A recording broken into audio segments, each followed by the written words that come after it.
Dan Morris, you're watching Bosun Dan Bushcraft, and today you are joining me in a completely new and original part of this gigantic ancient woodland that I have been frequenting for some 30 odd years. Completely different, fresh spot today, so it's all nice and fresh and predominantly pine. This area is a great area for pine because there is lots and lots and lots of dead standing pines knocking about everywhere, never short of wood in this little area. And that's important because today we are making fire, but we're doing it slightly differently. We are using stuff that I've completely forgot. You see, I knew this. I tried to memorize it so I could read it out to you. I'm gonna have to just cheat and read it off my phone. I knew that. I knew I was gonna forget it. What's it called? You guys will already know what it's called by this point because it will be in the title. Right, marcasite. We are lighting a fire with marcasite. What is marcasite? I hear you yell. It is a funny little dark coloured rock. Let me show you. That's a piece of a file. We'll get onto that later on. That's a lump of flint. We'll get onto that later on. Marcasite is a rock. It is a very grey, metallic rock. It's quite heavy. If you crack it open, it's quite twinkly inside and gold and flecky inside. You might just see it glistening a little bit in the rougher areas there. Now this stuff is a member of the pyrite family, like iron pyrite, otherwise known as fool's gold. All of these sorts of things, pretty much anything in the pyrite family, is good for starting fire. Most pyrites will spark when you clank them together with each other, but it's quite a dull spark. I mean, most striking methods are going to be dull sparks. But you get a much better, brighter spark when you strike it with a fire steel. Now, before we get on to this, there is something that I would like to say about fire steels and flint and steel and all of that stuff. People refer to flint and steel as a primitive fire lighting method. It really isn't.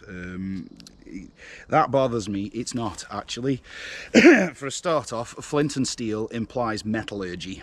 It means that you must be in some way good at working iron because it requires a hardened steel surface to do it, okay? Flint is looked at as the magic sparky rock. It isn't at all. The flint isn't giving you the spark. It is not the flint that sparks. It is the steel, the hardened steel. It's acting quite like a ferro rod because the flint is so hard and glassy, or in this case the marcasite that we're using. Because it's so hard and glassy, it actually removes little flecks from the hardened steel surface itself, and that's what your sparks are. And it's removing them so fast that the friction it creates causes them to glow, and that's where your spark comes from. Flint and steel as a fire lighting system is actually not as old as you might think. It is quite a modern take on fire lighting. It's not like a bow drill. You could walk into the woods and just make it, which I'm not saying that it's easy to do that, it's not, but it is possible. You're not finding hardened steel. Yeah, caveman wasn't using hardened steel to light fires. It is a much more advanced method of fire lighting. Now, one of the things that makes it more advanced is the fact that the sparks are so very dull and hard to work with. So what becomes really difficult then is finding your actual material to get to take your spark. Realistically, that's not something you're finding. It's made, it's processed. The whole flint and steel thing, really, by the time we'd got to that point in history, it's now a kit. People are processing things to take that spark. It's one step behind the cigarette lighter, really, technologically, you know, and that's just my opinion, but it is. There's no doubt about it. I mean, this is clearly from a time where people have started thinking about it, and we can now carry this instead of bow drill, hearths and all of that whatnot. This shape that it has as well, that's not for holding it, that's not a finger holder to strike it, that's a belt loop. That's so you can carry it on your belt, or, you know, so that it won't get lost, because if that's what you were relying on to light a fire, you'd be pretty annoyed if you'd lost it. Anyway, let's just discuss this stuff. I'll just read it off my phone. I can't memorise this. My memory's chronic at the moment. I don't know why. So, marcasite. Stones made of iron sulfide that are often found in sedimentary rocks. They have a brassy colour and metallic lustre. Marcasite nodules are rounded and can be heavy and hard. It certainly is. They can be found in chalk layers, low temperature hydrothermal veins, and complex sulfide deposits. When split open, they reveal radiating crystals. They do. I have smashed a couple of them. Marcasite is also known as white pyrite. Now, this particular lump of it, and several other lumps that I have, actually came off a beach in Somerset, otherwise known as the Jurassic Coast.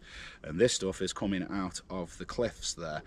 And true to form, those cliffs are sedimentary, they're chalky, is that sort of material, and that is obviously true. It's where they were found. That's where we got them. So, and you can really see the shapes, yeah.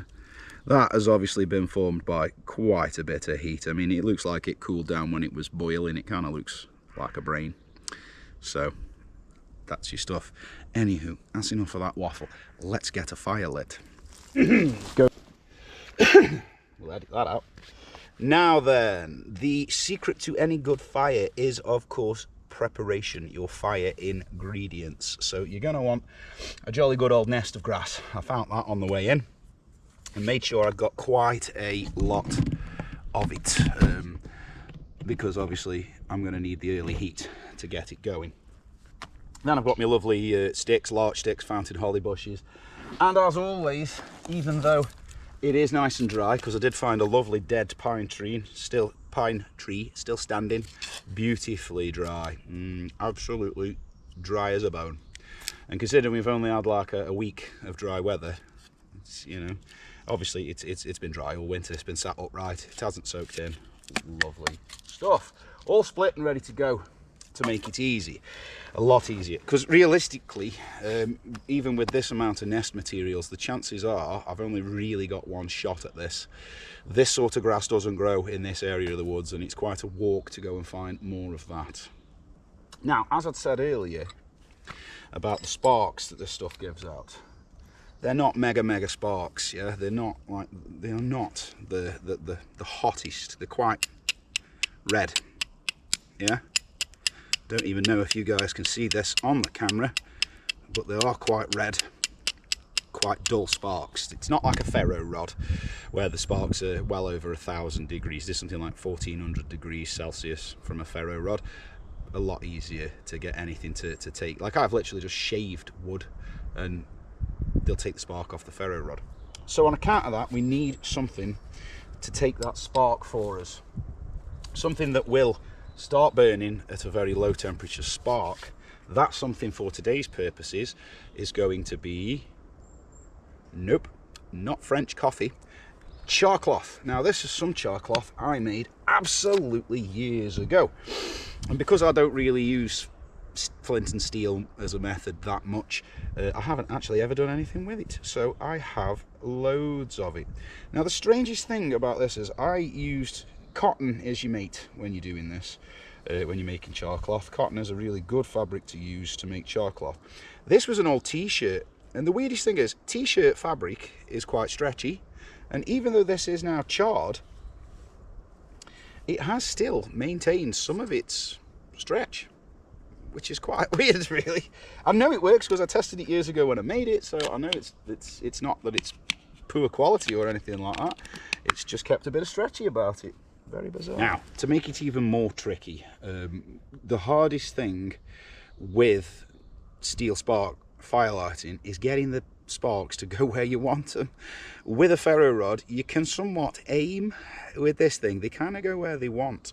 What I tend to do is wrap what I'm going to be whacking with it. Literally, wrap it in the char cloth and then strike through it. This is going to take several attempts. It's not like a ferro rod. It's never going to be first hit. And then we just repeatedly strike through it.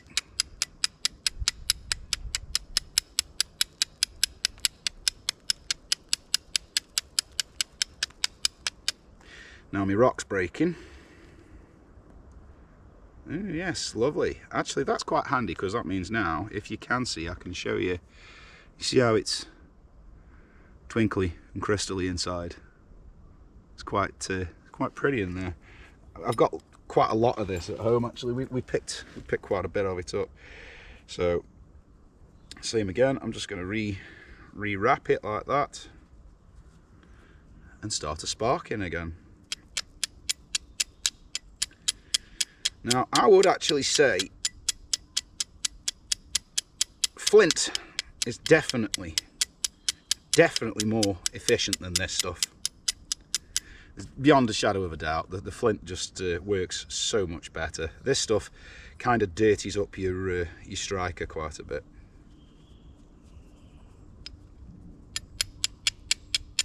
Oh, aha, aha, got him. Aha.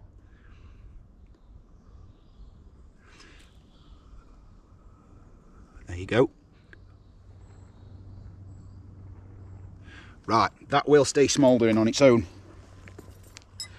for quite a while, and I've got plenty more of it.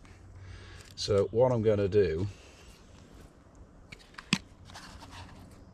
is get some more out, because I can afford to waste it really. I've got loads of the stuff and I rarely use it. So I'm going to make sure I've got a jolly solid ember before I get it in me straw nest. Let's get them light.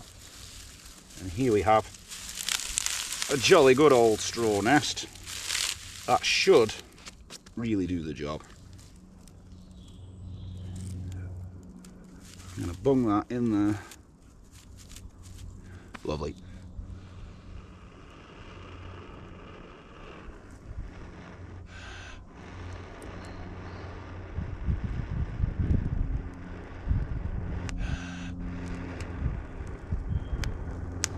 Instant, yes.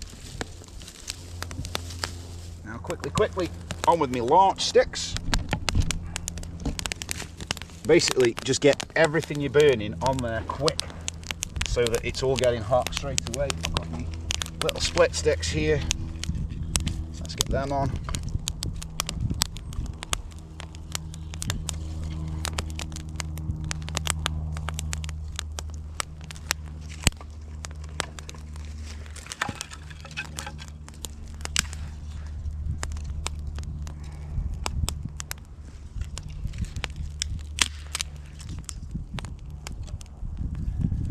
Now, to you folks watching the video,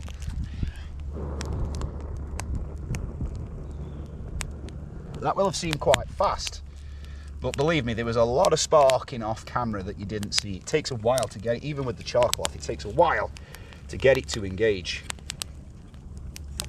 Get as much wood on as quick as you can.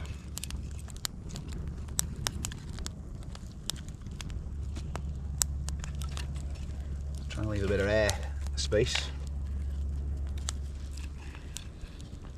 This is good dry pine, this. God, it's really dry. Some people don't like cooking on pine. They say that the oils flavour the food. Not a problem I ever encountered, to be honest with you.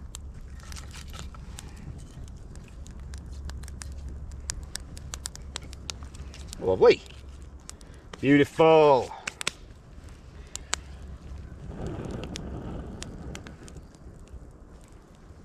Pretty sure that'll just self-sustain now and do it on its own. Ooh, that noise. Something nice about cooking on a nice dead dry pine. I don't know what it is, it's the smell and... Right, okay, so I actually made that look really easy. It's a lot harder in reality than what I've just made it look like, particularly in bad weather, damp places and things like that. So if you've never done this before, if you go out into the woods and it takes you bloody ages to do it, please don't think that's you doing something wrong. It's you never know how it goes. I've said this before when people talk about bow drill. The first time I ever attempted bow drill, nailed it, first hit, no problem, insta ember. The next 10 times I did it, couldn't get it, just couldn't get it. What I will say on that note, and partly why this went quite well, then it is your material collection and processing. And a lot of times when you see people doing friction fire particularly, they'll show you the ember, they'll show you the wee-hee on the drill, but what they don't say is just how specific and fussy you need to be about what you're going to do then with that ember. That's where it really comes in. And obviously with flint and steel, or flint and the marcasite that I was using, you're guaranteed sparks. You know you're getting your spark. So as long as you've got something to catch that spark, you're pretty much guaranteed your ember. It's what you then do with it. Where does it go? So your wood collection, and it's like I'm a big fan of splitting wood, even in summer, even in dry weather, when the thicker stuff without splitting, it will take. Split it, you know, you are absolutely guaranteed it's going to go. It's always dry on the inside. So, you know. Anyway, let's get this into a proper fire, because I want to brew. And you're probably by this point in the video thinking, what you cooking today? You'll find out. Right guys, so what I am cooking today is a 40-ounce beef steak that says on its sticker quite proudly, I'll show you in a minute, Steakosaurus. And then it says, can you eat it? Yeah, pretty sure I can, to be quite fair. But with such a steak, it is going to require its very own table. So I'm going to make a table. I don't really know how. If I haven't got a table to lie it on and then cut it up, then I don't know how I'm really meant to eat a 40-ounce steak. So let's...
Axes aren't hammers.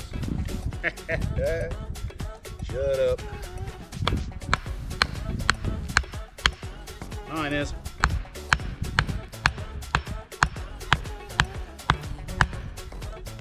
Lovely.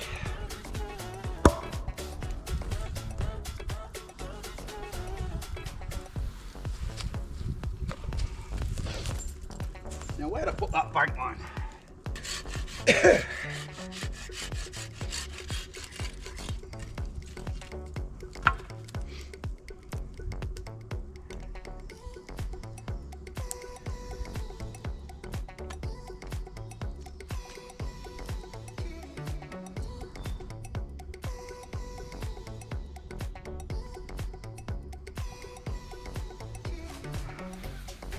Not the greatest table I've ever constructed, but it doesn't need to be. Magic, right. What are we going to top this table with? I hear you yell. Wood! Fire's going nice. Always does when it's beautiful dry wood. Look at that. Delightful. Right, for my tabletop, I'm going to need to split a log. So let's hope we can cleanly get through this little devil. That's better.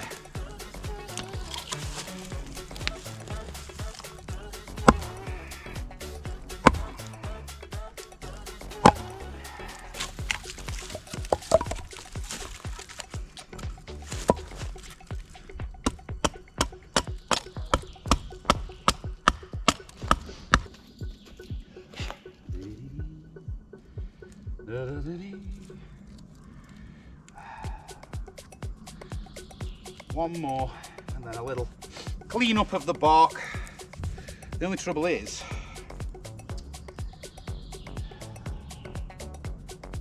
I say one more, but that's a lot of cutting for one more stick. Nope, there's no way around it. I'm just going to have to do it. Where's the saw? Right then, so table. What I'm going to do is just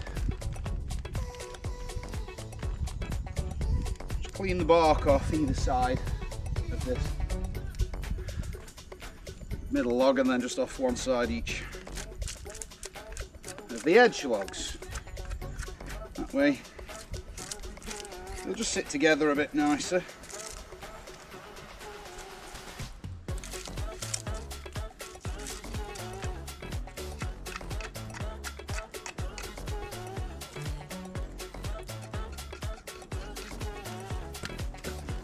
Voila.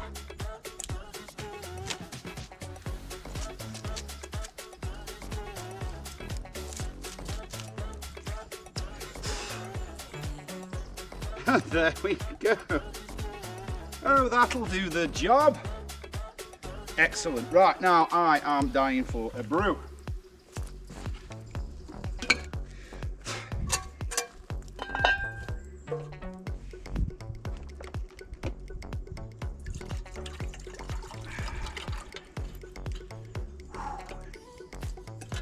Magic.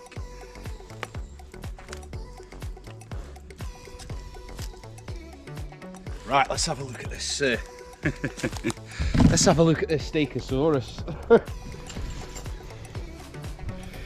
40-ounce rump Stegosaurus. Can you eat it? Yeah, pretty sure I can. Let's get it in the pan and see what it actually looks like.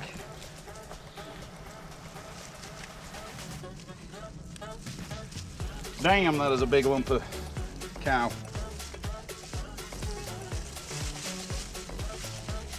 Oh, oh, oh.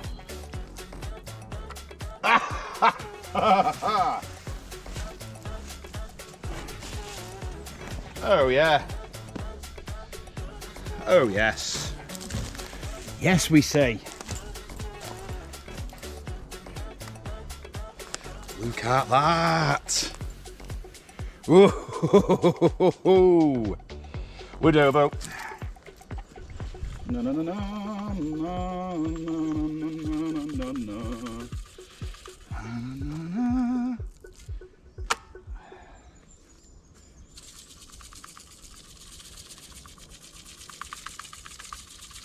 Lovely. I had better get the fire up to cooking temperature, as I think it's a bit dull at the moment. So. Oh, right, that's coffee done. Let's get this big old steak on there. Look at that. Oh, now we're talking. We don't mess about at Bosun Dan.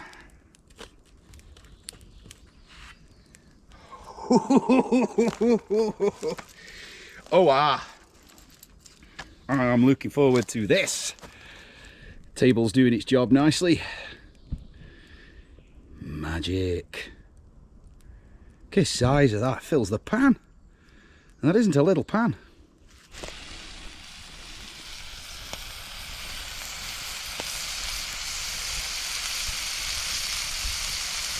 Oh yeah.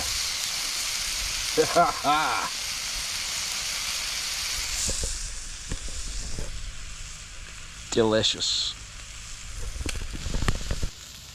Yes. Time to turn the big puppy over in a minute. Look at that. I don't like my steak overcooked, so perhaps better turn him and have a look, see what's going on. That is one big old steak.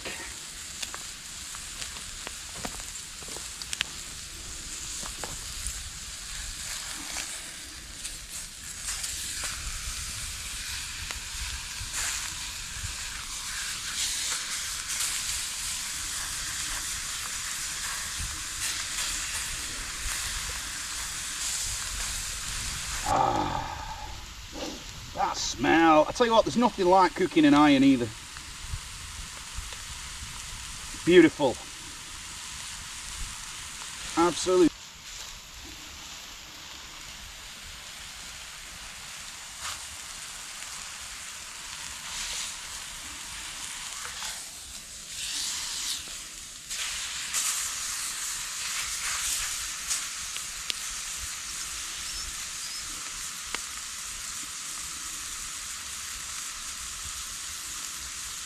Right then. That's about as done as I want. Excuse this, I'm setting up the thumbnail. Ooh, yes.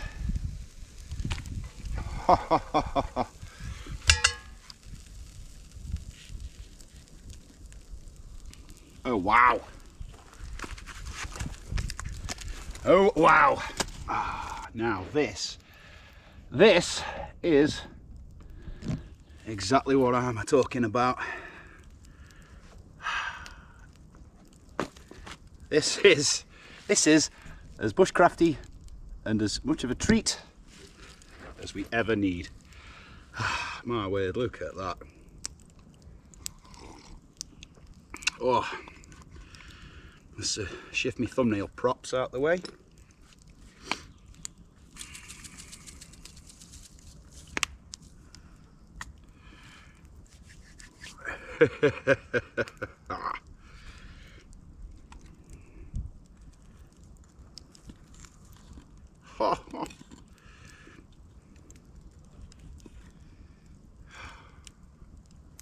Can you eat it?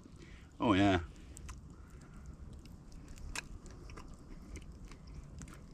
Mmm.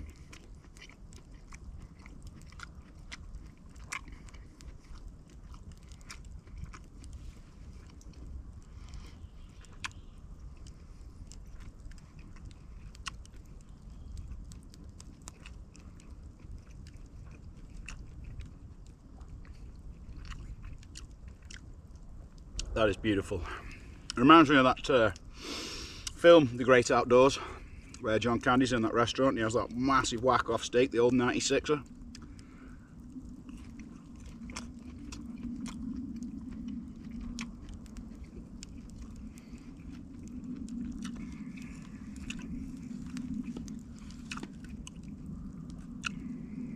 Look at that.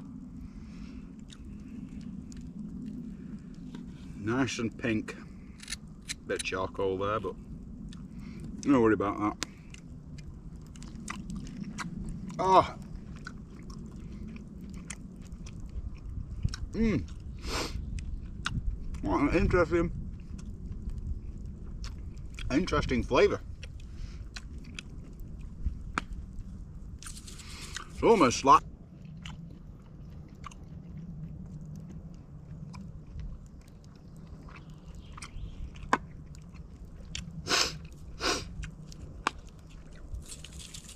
I really do look after myself a little too well.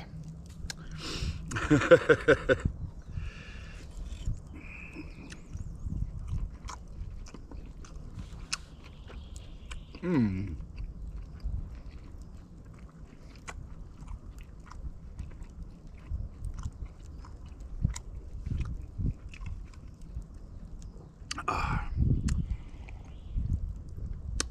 Steak and coffee. Nah, that's cowboy food.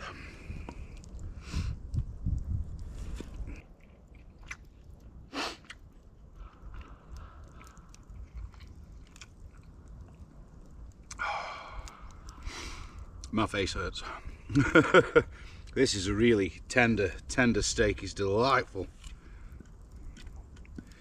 And I know to some people out there, you're going to look at it and go, damn, to crash, you've undercooked that. Nope.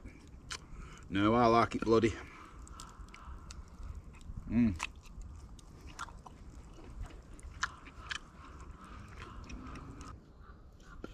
I am going to need a big coffee after this. Mmm.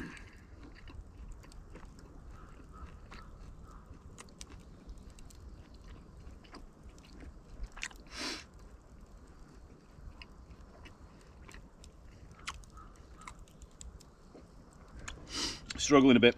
I've had to get on my knees to give me gut a bit more of room. It's just getting a bit tight down there.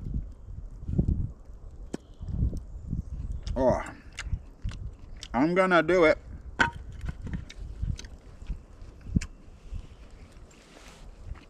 So, to everyone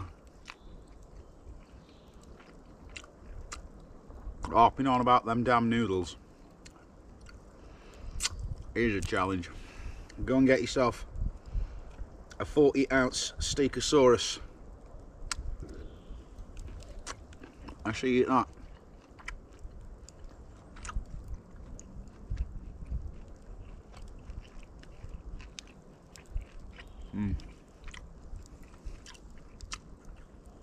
Ah. Last couple of pieces. The tank is starting to fill now.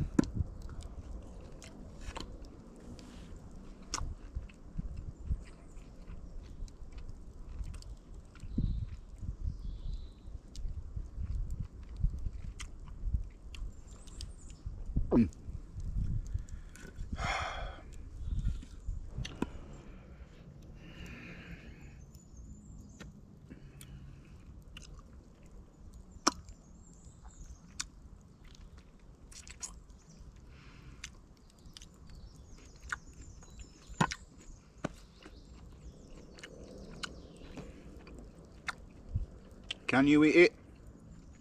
Yeah.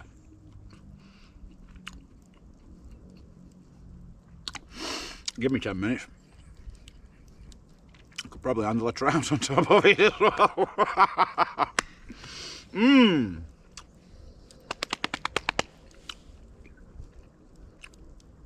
Well, I am going to have a brew after that. After that delightful, delicious, monstrous steak. Oh, my word. I am full. Right, brew. This man needs... Ooh, right, folks. So whilst the brew's getting done, a few other things just to take a quick look at. So I did say earlier, flint's definitely a brighter sparking thing. And it is, definitely. It's just the way it is. It's hard to show you on a camera, but we'll see if you can see it at all. See it?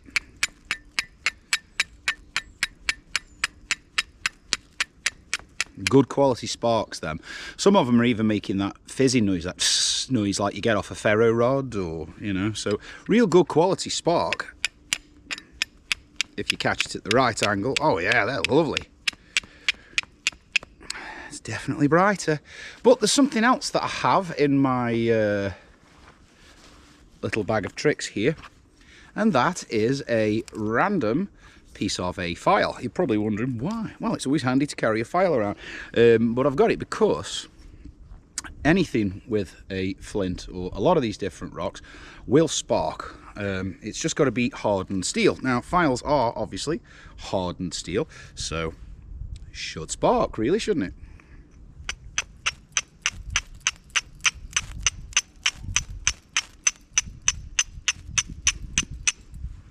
Easy as pie. And then you've also got a little file for whatever one might require a little file for. That's why I'm carrying that around. With flint, your dark grey flint is some of the best spark producers against your steel.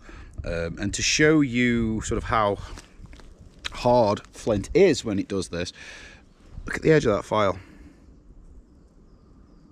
And that's obviously, I've used this thing before, that's not brand new today, whereas the other side that's done hardly any is still intact and got its ridges in. But something as hard as a steel file has been removed by flint. Mad, isn't it? Like I say, look at the quality of them sparks. There's many types of flint, there's lots of different colours and all of that.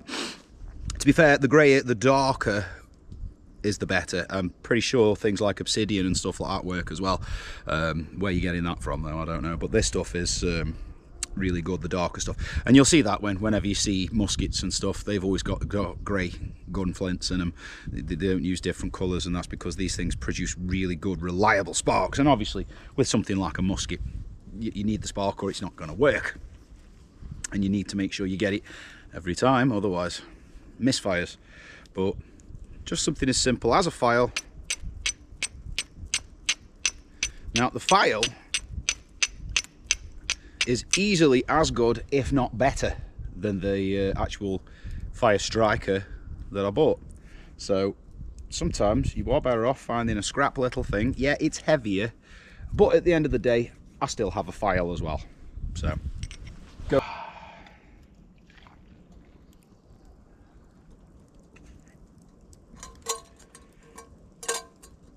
Oh, steak burps. Oh my word. What a steak. What a steak. Very nice. You wait till you see something I've got for another video. I'm not going to tell you what it is. You've seen me cook lamb's heart. I'll just tell you it's a heck of a lot bigger than that. It's going to look like it's that'll look like it's from a dinosaur as well. But anyway, guys, I'll try not to waffle too much. That is all I need to do about that subject. It works. It does work. Yes. Is it a replacement for flint? Nah, not really, no. But one thing I do know is that they do spark against each other as rocks as well. So if you haven't got access to hardened steel, it's a possibility. As I did say though, the trickiest part with any striking fire system like that is going to be finding something that is going to accept the sparks as sort of low heat as they are. Char cloth is great. Now obviously people are going to think there, yeah, but come on Dan, 20,000 years ago or whatever, who's making char cloth, who's got cloth like that? It doesn't have to be char cloth. You can char anything that burns. You can make charcoal as wood. You can do it with wood punk, which is rotten wood. Certain barks char up really well and could take the spark without too much trouble. I'll do some experimenting with that. We'll make another video about that process at some point. We've probably, most of us, heard of amadou. Now, amadou is a fungus. I think it's the horseshoe fungus, I believe it comes from. The processing to make amadou is ridiculous. It is a lot of work. Works great once you've done it, but it is so much work to do, which is why I say flint and steel isn't a true primitive fire system. It actually represents quite a bit of industry going on in the background. Take for example, you know, your Roman soldier would have carried a flint and steel and amadou, which they would have been, you know, they would have replenished their amadou or replaced the striker if they needed to, as and when they needed to, which means behind them is a little industry of people making this stuff for them to use. In my opinion, that's not, strictly speaking, primitive, is it? Just you know, other people might think differently. For me, if you're talking primitive fire, really we're looking friction fire, aren't we? Yeah, bow drill, hand drill, fire plow, fire saw. There's a billion ways that you can get fire with those systems. It is all just friction fire. We'll look at some of them another time. Been a bit reluctant with the bow drill. Everybody's bow drilling away, and as you know, you've seen it all before. At some point we will, because I don't want to. I'll do friction fire, but I don't really. You've seen the bow drill that often. I want to do some different stuff than that. But anyway, that is all you need to see on that from me today, folks. So as always, thank you for watching. Like, share, subscribe, and all of that whatnot. Get out, get having fun, get finding crazy things to make fires with.